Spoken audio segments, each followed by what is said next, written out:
Kadang dia tak selalu ada dengan kita. Dia macam dia on call lah. Ya, on tiba-tiba call lah. je kan. Outstation pergi game dekat luar.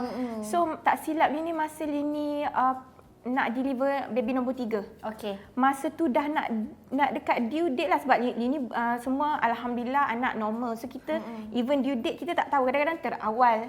Lagi anak bukan anak sulung kan. Betul. Lepas tu masa tu dia dekat luar. So Lini cakap macam mana ni? Saya nak awak juga balik. Cakap tak apa mama ada. Tak boleh nak dia juga. Cakap. Lepas tu alhamdulillah sehari sebelum tu dia boleh balik. Sehari sebelum. Dia perkenankan doa lah tu. Betul. Hari-hari berdoa lah maknya. Tolonglah boleh balik, tolonglah boleh balik. Itu je. Sebab macam kadang-kadang even mak pun mana-mana pun nombor 1 bila kita dah bersuami, suami kita kan. So macam nak juga dia ada. Betul, walaupun itu kelahiran anak ketiga, tapi kita nak sokongan daripada dia tu. Betul. Especially bila bersalin normal ni kan husband boleh teman. Jadi memang kita nak sangatlah husband tu ada dengan kita. Walaupun kadang-kadang tak function pun.